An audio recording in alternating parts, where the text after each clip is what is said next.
You are listening to the ultimate biohack for women, a movement of women who know what they want and go get it.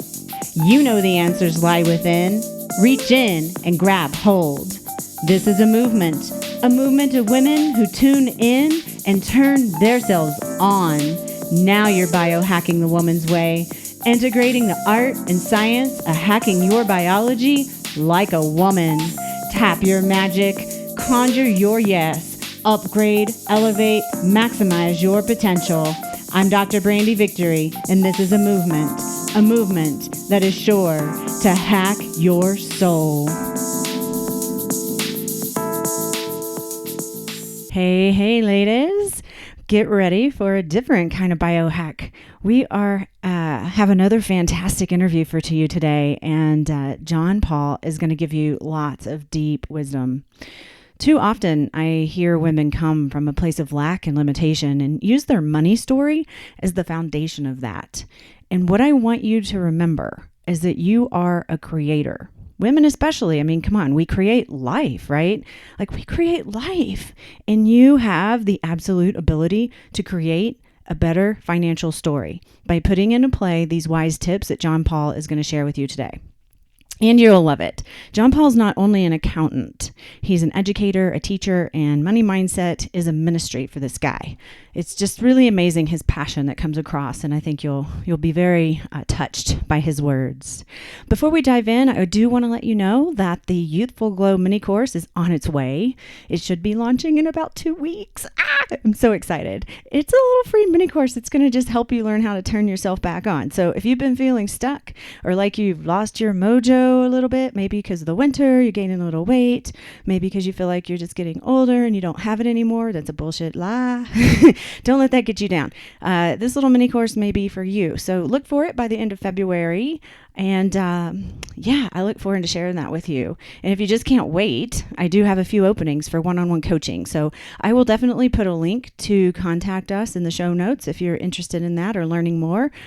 Consultation might be in order for you. All right, ladies, enjoy the show. Hello, sexy soul sisters. Welcome to the Ultimate Biohack for Women. I am really thrilled today because I get to share with you a very special person. His name is John Paul. He's the president and CEO of ICFO Consulting Incorporated. And I don't know John all that well. However, what I can tell you is he's a very spiritual being, and his spirituality comes through, I'm pretty sure, in everything he does, surely his work. And you can just, when you start to see his, John, thank you for being here. Yes. Hello, lovely ladies. How you guys doing? It's an honor and to be with Dr. B, and to be on the show today. So thanks for having me. Yeah, absolutely. I was just perusing your Instagram, and I can just see that what you offer, what you put out in the world is from this place of depth that I really appreciate. And it's very obvious that you have such deep faith and bring that to life for the people that you work with, that I'm just really honored to be able to bring you to my listeners. So thank you. Well, yes, thank you.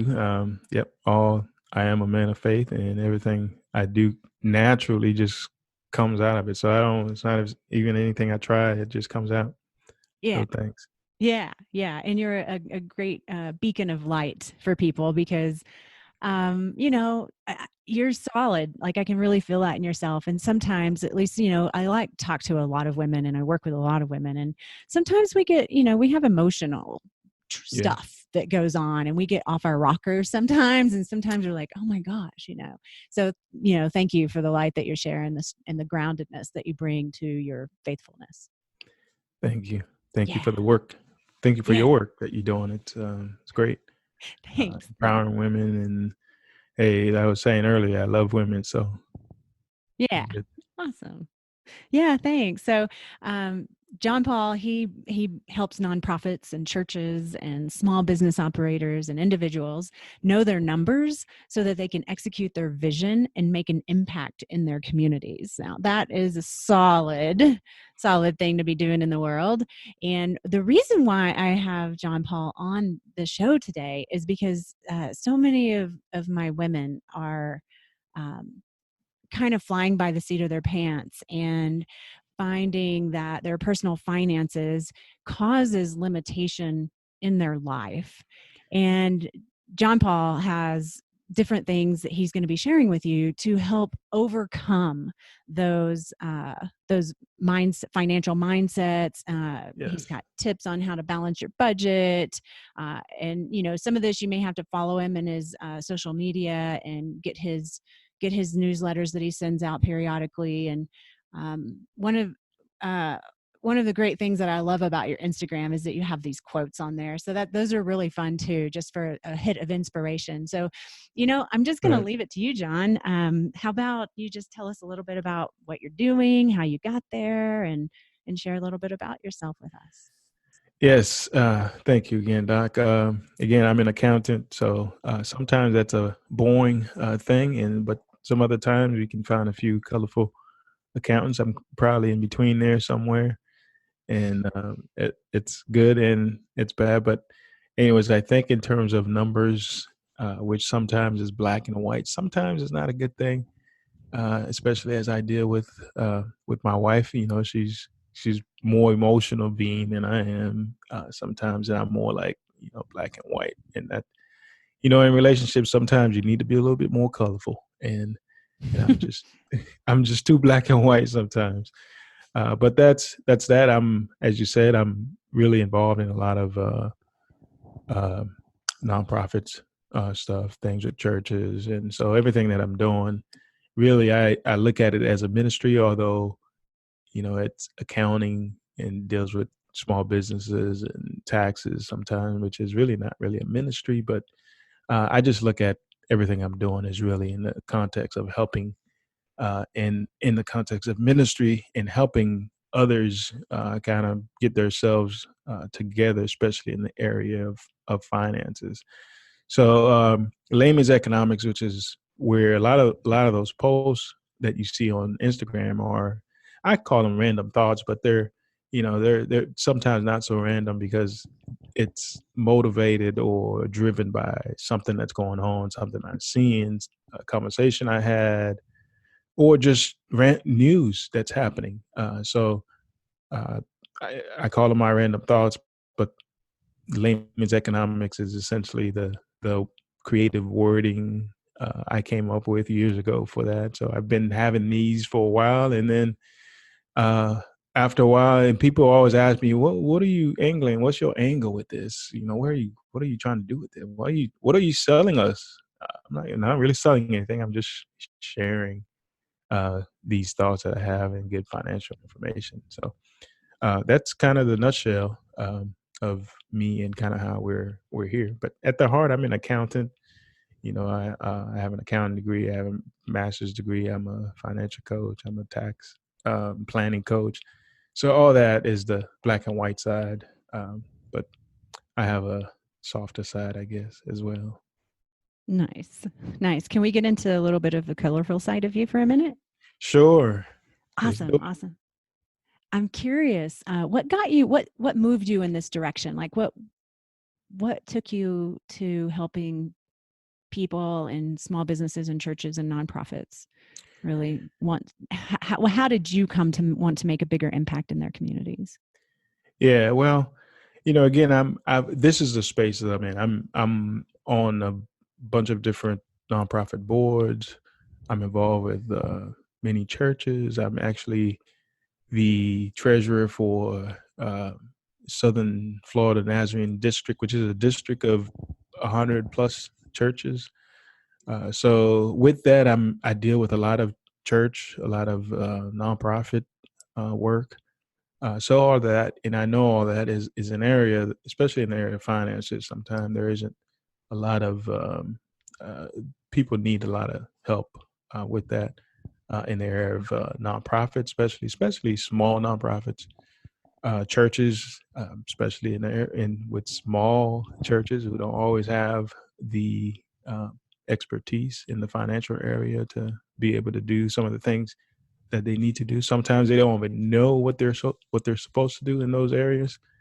So that's been on my heart. So it's one of those where, to me, it's offering that service to nonprofits, churches, to where I feel like this is an area where, uh, and I've said it's like a ministry area of sorts.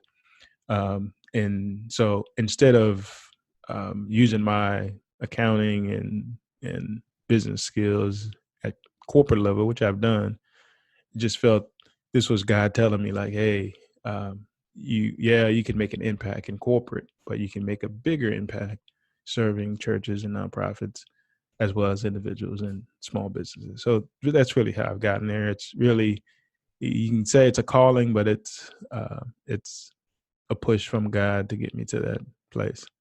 Love that. I love that.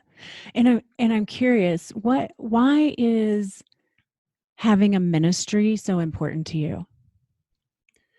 Well, it's important because it's more a business to some extent. And one of my random thoughts, which is not so random, is the business of business is business, which is a quote from an economist.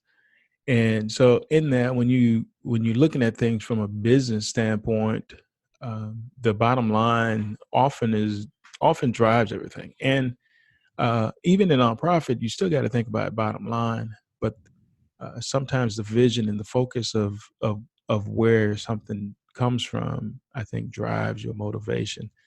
And so in this year, this is more of a area. If somehow I could do a huge fundraiser and all my personal uh, finance needs would be covered, I wouldn't charge anybody to do what I'm doing. Mm. However, since that's not, it's hard to set up an accounting practice as a nonprofit organization to get donations. So outside of that, so this is kind of the setup, but the heart of it is more to serve than it is to make a huge profit, if that makes sense. Yeah, absolutely. Totally makes sense. I felt the same way in my own practice. Oh my gosh, if I could just put my hands on people without the money exchange, I Right. could help so many people, Yeah, and wouldn't that be a great life? it would. It's you feel good, they feel good, everybody's good. So, Uh-huh, uh-huh. And I'm also finding, over the years of being in practice now, that when people invest in their health and their well-being, that they're more likely to do what you tell them to do and stick to the program, if you will, and they yeah, actually get better faster when they pay for their own care. I agree. That's huge. And I'm of that mindset as well. I want to help, I want to serve, but at the same time, I know the heart of people, whenever it's free, it's like, well, they don't value it as much. So you kind of have to somewhat, Mm, I don't want to say force, but you have to kind of have to mhm. uh, force them to think about the value that Mhm. when they're getting into it. Yeah, yeah, absolutely. So, where did you come from? Like, did you come into, was your dad an accountant and you were just raised it was kind of in your genes, or did you have some kind of thing when you were a child Yeah. where you were like, I'm not going to have this happen to me? How did No, you come to well, this? my dad is absolutely not an accountant, but he's a pastor. So there's the ministry side. All Ah, right. So my dad's a pastor, and actually next year he'll celebrate his 50th year in ministry. So it's a long wow. time. So Oh, that's kind of what's pushed me in the ministry, my space, in serving. But our family is a family of servants. So we serve in different capacities. Some of it is accounting, some of it is other areas of finance, some of it is in health, but overall it's all serving. So the accounting, when I went to school, I graduated from Marietta College in Ohio, Go Pioneers, small school. And I went from there, from Florida to go there, which is not something you advise going into the cold. to go to school. But that's where I went there mainly because I went up there to play football. So Oh, as in playing football, I think I took an accounting class and I liked it and it was good. I wasn't scared by the debits and credits, which a lot of people sometimes are, yeah. and I was decent with math, and it was good. So I liked it, and I've been kind of in that space uh, since. So that's kind of how I've gotten accounting, and then it's really just merging the accounting side with my um, religious ministry side and bringing the two together.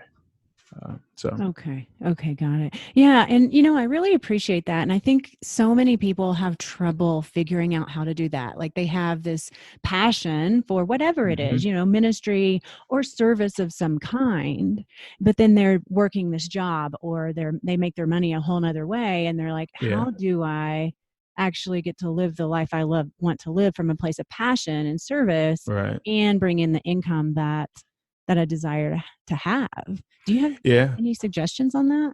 I mean that's a tough place. It's a tough place because the reality of it. There's a financial side to ministry, and there's a financial side to this that you have to have in place. So if that's somewhere, and I think I look at it and say, is the question, the first question is, God really calling you to that? Or is this something you just want to do because you feel passionate about, or is there a higher calling? And Mm. if there's a higher calling, my experience is that that calling will make way, and the provisions financially will happen if you align yourself within that calling. Oh, I love All right. that. So, and I think that's a hard thing to do because a lot of times it's not that people don't have that calling, is that there's fear to operate within that calling because, hey, if I'm operating within that calling, how will my bills be taken care of? And as if you go full on with it and operating within that calling, which is really operating within the place of trust, or really trusting that God who's called you is going to provide, then you can do that. But it's really, I mean, as humans, it's tough to really come out of side of that because all of us is, to think. I know, like my wife, for example, her mindset is set in the context of security. So that financial security is one thing. So to just go out, I don't want to say on a limb, but to just go out on a calling and say I'm going to do certain things without having the provision there is a scary place. So one way to kind of um, get past that is really, if that God or you feel that higher calling, is really to kind of start preparing for that. All right, start saving up for that. Start saving maybe a year or 6 months worth of salary. That gives you a runway to kind of go and do, and Mm. not having to worry about the financial side. So if you saved up a year's worth of the money that you need to live and go do this higher calling thing, then you come to a place where you're a little bit more comfortable, feel a little bit more peace, and feel more secure in going into that space. But it's a tough thing. It requires a lot of discipline, I think. I think. Yeah, for sure. Yeah. Yeah, but I like that, that's not something that's kind of, I don't know. I haven't heard that before. I think I have actually heard that before from another Hmm. coach years ago, that how she did it was she saved up money for a year in her corporate job. And then she was like, Yeah. I'm out. And she stopped, and it allowed her to just be able to put everything into her coaching career.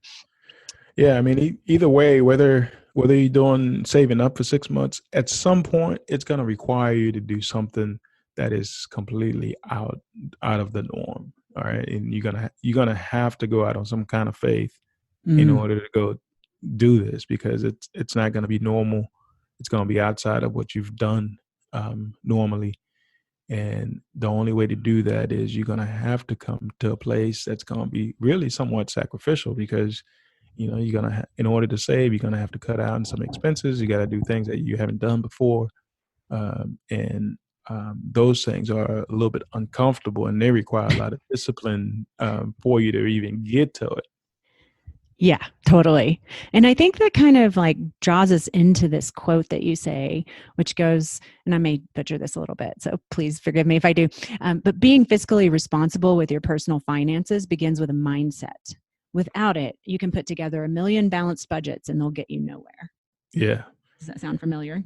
Yeah, I mean that's very familiar. I look at that and say, really, my comparison to that is being married. All right, and my wife and I, we were married on New Year's Day back in 2005. So it'll be 15 Wow. years here coming up. Nice. So on that day, and I would say like my mindset to be married and to be committed in a marriage till death do us part relationship didn't happen on that New Year's Day when we said I do. It happened way before that. My mindset was already, hey, all right. From the moment I said, will you marry me back then, my mind was already at that place where I was already committed to a long-term relationship. So without that mindset, you can bring somebody to the altar, and if you force them, you bring them to the altar, they say I do, but their mind and their heart didn't really say I do, and that doesn't last very long, doesn't work very well. So same in the same way with your budgets and money. And I always say this is budgeting is not really about, it's really about, not really about the money, it's more about the mindset. Because the actual technical side of doing a budget is basic math. We're adding all the expenses, we're adding all the income and subtracting. And what's left is, whatever deficit we have, hopefully there is no deficit, or, what you have to put aside. So that side is really basic and really not a lot of work, but the work is really the mindset that starts with a vision and saying, all right, in 20 years or however long until I retire, this is the life that I want to be. This is what I want. This is what I'm wanting to do. And in order to do that, I have to make changes today so I can get there. So that mindset of doing a budget today or skipping out on a few meals or whatever they are starts with thinking about the end game in mind. So you you're doing it today, but you also have a bigger vision for what your life is going to be when you retire. Uh-huh. Yeah. Yeah. And I love that. I love having a vision and having clarity on where you want to go. And I also know that there's just so much that can limit our ability, even though we have that clarity and that focus. And we're like, okay, we're going to make this happen. And this is where I want to be in 2, 5, 10 years. Right. Yet reality strikes, life strikes, the kids' Yeah. school clothes strike, and then moms don't have the money to put aside because they don't. And it's like, how do you shift from a mindset of, oh, there's not enough, to yes, there is. Yeah. I mean, that takes a lot of training. And I think it's training of the mind. The mind though is a powerful thing. It's a very powerful thing. So I think if when we train it in a way that we want it to be, I think we can be surprised with what we're actually able to do. But I think if we're talking about the hack as it relates to all of this, in my opinion, I think fasting is one of the biggest ways to get to that place. And what I mean by fasting is that from a spiritual standpoint, fasting is generally revolves around not eating, but fasting overall is just, abstaining from something. All right. So whatever we may, whatever we're thinking about, from a financial standpoint is say, I'm going to fast from a specific thing. I'm going to fast and I'm going to abstain from it. I'm going to not allow myself to have that. And if you can have discipline to survive and be able to make it, that discipline will serve you in a bunch of other things as especially your finances. All right. So at that point, I think the willpower that you need to be able to say no, because that really what is involved a lot of times is really being able to say no to a lot of things so you can say yes to the things that you need to say yes to. Mm. I love that analogy, fasting. I would have never thought about fasting with my spending. I love that. Yeah. I mean, I do that, because I'm like, I budget and I try to stay within my budget for certain things. But, it's a very common practice for women that I know and work with I often hear, oh yeah. Have you like somebody told me the other day, have you heard of this website called wish.com? And I was like, what? And so I went and looked at it, and it's like you can buy all this stuff from China for like $1. Like it's a Oh, wow. clothing, you know what I mean? They're Yeah. like, oh, it's gonna take you 6 weeks or 8 weeks to get it, but it's so worth it. And then the next thing I hear is, yeah, I spent $100 the other day. I know I shouldn't have. Yeah. I'm like, Well, oh, so uh-huh. what's driving that, right? What's driving that? Are they operating just on a whim, or is there a bigger purpose behind, what they're doing with their finances? So Yeah. sometimes if that mindset is driving, then it's easier to say no. But sometimes I think we just need, if we want to really kickstart anything, we have to be able in a position that the starting point is to being able to say no for a period of time. Mm-hmm. And we are committed to doing that. And we're training our mind. If it's diet, we're training our mouth to say no to food, even when we're hungry, or just to say no to the wrong types of food. So all those, it's the saying no, so we're able to say yes when we Yeah. want to. Yeah. Yeah. And it's, I love it. Like when we create a vision and we get clear about what we want, can we step into a place where we're committed to allowing it to unfold and doing what it takes, taking the action to make that happen? In other words, fasting, if that's what it takes to Right. make it happen. But when we step into that ring, to that paradigm, there's this other place I think that's really, really important around honoring our word. Yeah. It's so easy to go, okay, I'm going to start a diet, Yeah. and you do it for one day and then you forget, right? Or, I mean, this is this Yeah. common thing, right? And the same thing with our money. It's like, oh, so many people spend money, and I know I've done this before too. Like this used to be a big problem for me actually when I was younger, is that I would just need to I would feel so empty or lonely or Yeah. just uncomfortable in some way. And so if I go spend money, it somehow fills that up for just the briefest Yeah. moment, of course, You feel a little bit more worthy or Mm-hmm. something. Yeah. I mean, I think just to add the honoring the word part, I think is big. Again, sometimes we're not thinking about it in the context of finances, but I think ultimately we place a lot of emphasis on honoring our words to other people. Right? When we say, we want people to know, like, hey, if I say I'm going to do this, you can count on me to know that it's going to get done. And we take pride in that. And so, but when we say to ourselves, I'm going to do this certain thing for myself, and and I think we're more prone to fail ourselves and not keep our words to ourselves than we are to keeping our words to other people.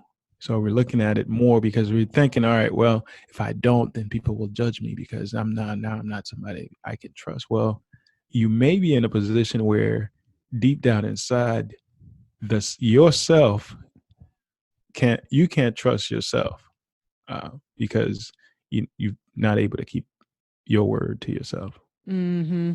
Good point.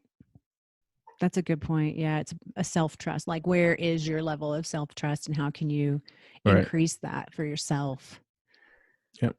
I would imagine too that the more we increase our own trust in self, and we show up for ourselves more fully, that we have less emotionality around what other people are going to think in the way Yeah. that we show up for them, right? Well, we're more secure. We're more secure in ourselves. It's more being more. It's just like any relationship, right? The more secure we are within a relationship, the less likely we worry about the outside noise. I have no worries what my wife is doing because I'm secure in the relationship that we have. So I don't, if somebody random came up to me and said, "Hey, I saw your wife somewhere," I'm like, "Oh, that's cool. All right. Uh, we'll figure that out later." But I'm not worried about what she's doing because, I have a trust, and I'm secure in the relationship that we have. Yeah, right. So cultivating that with ourselves, right? Yeah. Yeah, love that. Awesome. Wow, good stuff. Good stuff. Okay, so I would love it if you would maybe share a few tips for our women that they can like maybe do something today to help. Obviously, we've given them a lot already around mindset and Right. things like that, but just more tangible things like what can maybe someone do to balance, like to have a better handle on their finances, or anything else, other tips you may have for them so they can begin to avoid a crisis. All right. Well, that's good. The fasting, I think, is number one. So I would start with that. Find something, even if it's one thing that you can say, "I'm gonna deny myself this one thing for a month or for whatever period." All right, and go with that. And fast, and just to nurture the discipline that you need, because at the end of the day, the technical side isn't that difficult. It's the mindset of getting that right. So getting the practice of training your mindset to do that. The other thing I'd say is really order. You have to, it's, I know a lot of us can't really operate in a home that is all dysfunctionally disorganized. If you have kids where all the kids have thrown stuff all over the place, it's hard to operate in chaos, in clutter at home, and everything like that. So, order, I think, is in the area of finances, and in that order may just mean that, hey, let me step back and figure out exactly what all I'm doing with money, where all my money is going. So you may find that that's probably the first place of order, is really just having the knowledge of where everything is going and what's happening. And then from that place, then you can be able to really say, all right, well, this is what I need to stop doing. This is what I need to continue doing, or this is the thing I need to start implementing into my everyday doing. It's interesting you say that. One of the reasons why I actually changed the name of this podcast and started moving into the biohacking world is because the biohacking world is male dominated. And Dave Asprey, who I love and adore, is amazing. He's written a book called Game Changers. And in his book, he mentioned something about reducing the number of decisions that we make every day is a good biohack, which I Right. totally agree Yep. with. And but then he proceeds to say he talks about Steve Jobs and how Steve Jobs wore the same thing every single day, so he didn't have to think about what he wore. Yes. So he's like, okay, how about we all do this? And women, you can do this too. And I'm just like, whoa, wait a minute. I am not going to buy 5 pairs of brown pants and 5 black shirts and be happy with that ever. Right. And I No, started that's thinking tough. about, yeah, totally, right? Like it's just not a woman's way. No. But then I was like, I have to speak to this. And I'm rising up right now, and I'm taking the hold of the reins of biohacking for women here, because somebody needs to speak up for these ladies. And when I personally when I was younger and I would go to my closet, I would have a trouble picking out stuff to wear. Because I was not in, like, I believe when we're turned on from the inside and we're just like on fire, lit up and in our fullness as a feminine being, that there's no question. Everything we do is art. Everything we do is an expression of that turned onness. So when I'm in that place and I go to my closet, I'm like, oh yeah, pink. Oh yeah, this necklace. Woohoo. It's that easy. Right. But there's been times in my past when I was 12 sizes bigger than I am now, in the throes of bipolar manic depression and dealing with all the funk that I used to live in, where I would go to my closet and try on 5 different outfits, none of them making me happy, and ultimately putting on something big, black, and baggy so no one could see me because I didn't want to be seen. Right. And I think, women do get caught in that. And so my interest was to help people come more into a place of being turned on so that they're lit up, so that they can be just an expression of creation in every given moment. However, I was it on a podcast? I think it was on a podcast. I had heard somebody talking about, I think it was on the Happiness Project or something like that. And they were talking about choices and how this woman who was in the corporate world, she created this movement. Apparently, I haven't even looked this up yet because I just heard about this, but it's the 333 movement. And so the Mm, idea is that you pare down your closet to 33 items, and I believe that includes jewelry, and wear them for 3 months straight, just those 33 items, and see if that yeah. changes your life, which for her it Right. did. And she's literally got like 10,000 or more people following her on this trend. Wow. Right? And I started Yeah. thinking, holy crap, what is going on here? And so I started interviewing women. And there are women. So for me, I'm I have a very small closet space, so I don't have a lot of room for clothes. So if I get new clothes, Right. which are usually secondhand because I'm into reusable stuff, Yeah. I get rid of stuff before I get new stuff. That's just the way it is.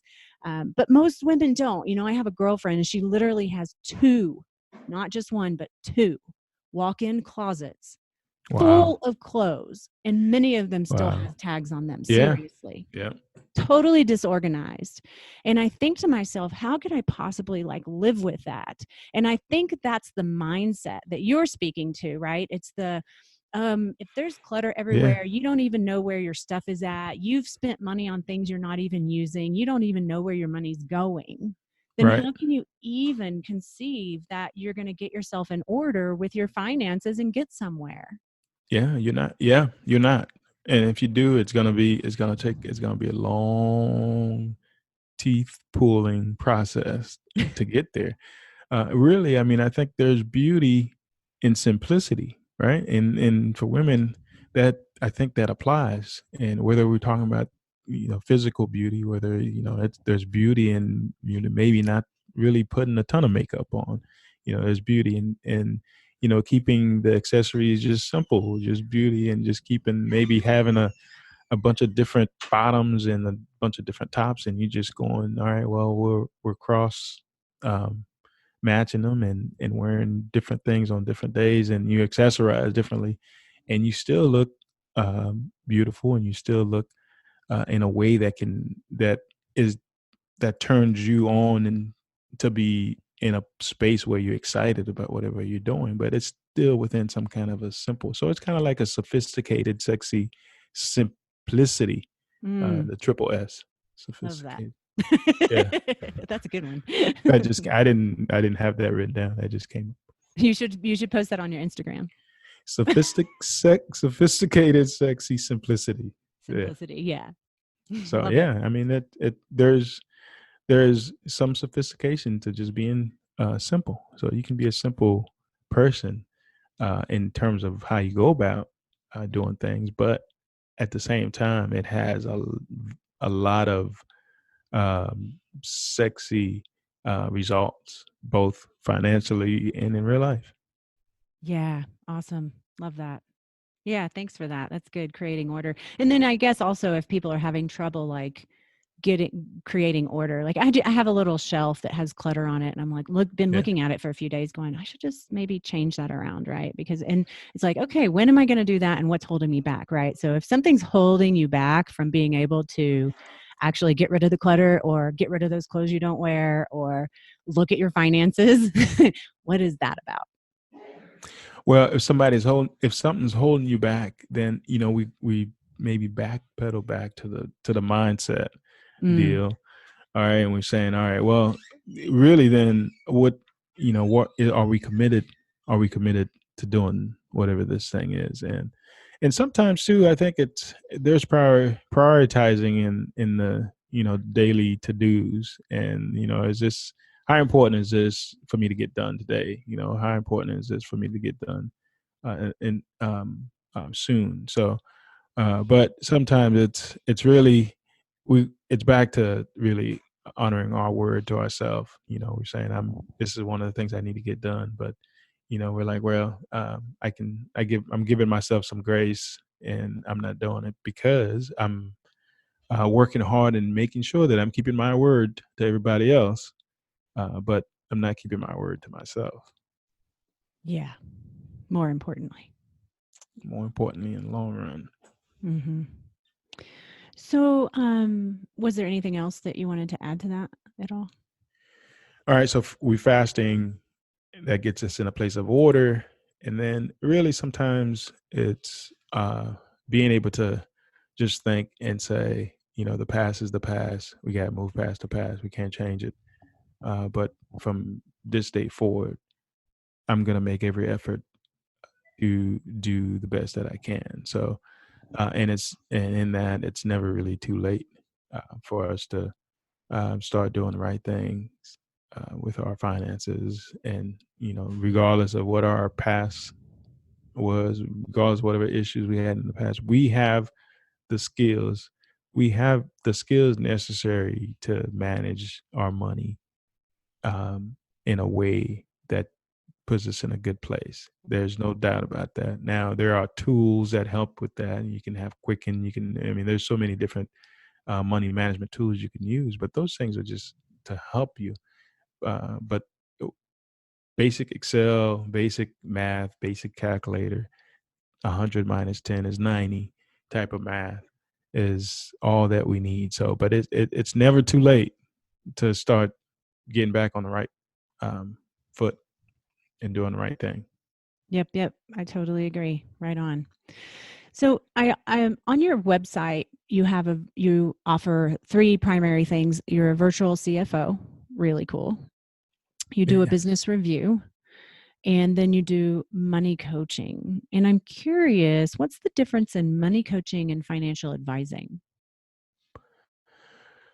Um, Financial advising, and there is a financial advisor that's a certificate or certified financial advisor. So, which is a little bit different than what an accountant would be, or just somebody who just gives coaching or financial coaching.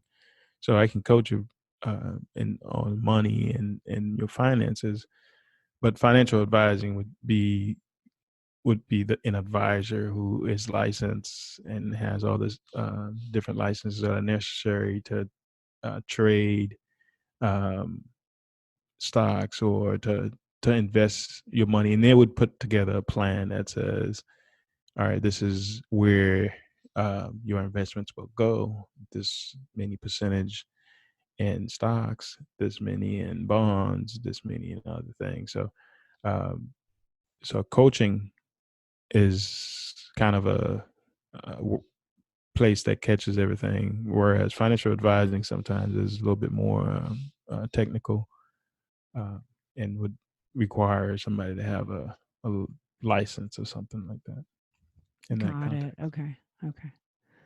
Okay. Nice.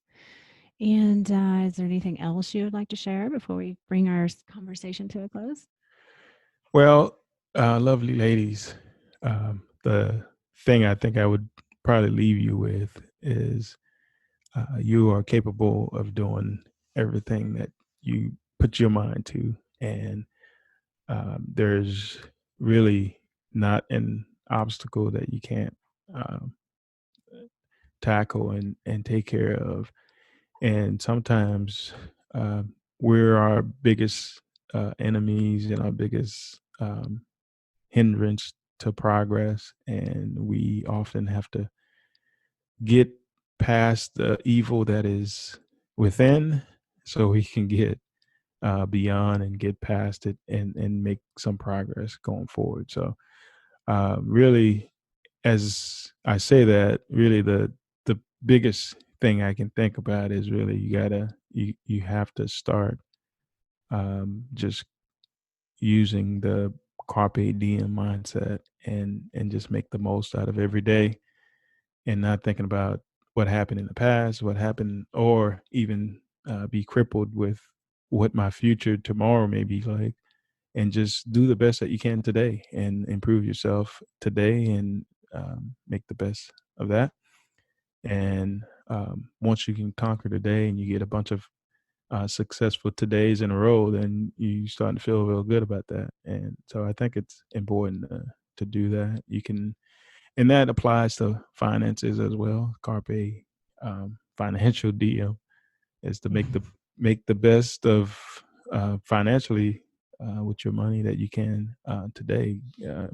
Get order where you need to put order, and do everything that you already know. Mostly you already know. Sometimes we do need some coaching, but the basics, I think you have the power and you have the knowledge to put that into place. The only thing that's keeping you from doing it is yourself. So you just have to tap into the mindset and change your own paradigm of how you think about things and how you think about money and the lifestyle that you live in, and move on to a place where you can just carpe diem and start doing and start operating in the vision that you have for yourself when you retire and you're not working anymore. So you can do it. Awesome. Thank you so much, John. It's been awesome speaking with you and sharing space with you around this topic. And I also meant to say, I totally forgot, that John Paul is also a fellow podcast host, and he's got a podcast. Yeah, it's called the Layman's MENS, Layman's Economics Podcast. And you can find that on Apple Podcasts. You can find that anywhere you listen to podcasts, correct? That's correct. Yep. Layman's Economics for the everyday people. Yeah. And then I'll put a link to your website because people can also access your podcast there. I'll also put your email address on there in case anyone has any personal questions for you. And then if you'd like to follow John on his Instagram, his handle is at Layconomics, LAYCONOMICS. Yep. And other than that, thank you so much for being here. Oh, thank you for having me. It was great. We had a good conversation. I appreciate the time, and I appreciate being able to share with your listeners, and wish you guys well. Oh, thank you. Thank you so much. And I just, I'm sure all my women feel the same way, but if anyone's going to work with my finances, you want to have someone you can trust, right? And then it's just so obvious that you have people's hearts, and it's your people's best interests in the center of your heart. And it just feels really good to know you're out there helping people in this way. Thank you. I appreciate that word. Thank you. Absolutely. All right, ladies, I will catch you next time. And just remember that as our mentor, John Paul, I don't know if you've even heard him say this yet, but John Lee Dumas often says that you're the culmination of the 5 people you hang around most. And you've just spent a nice little piece of chunk of your time with some really cool people here. So may your lives be influenced in beautiful ways. Mwah. All right, ladies. Thank you for listening to the Ultimate Biohack for Women. If you'd like to dive deeper with our tribe, join us on Facebook or Instagram. And if you'd like to help grow our tribe, share this episode with your friends. Let's bring this light to our community so that other women can know their true power and we can create a tribe together worth being in. This podcast is for information purposes only. Dr. Brandy Victory is not a medical doctor, and the views and statements expressed on this podcast are not medical advice.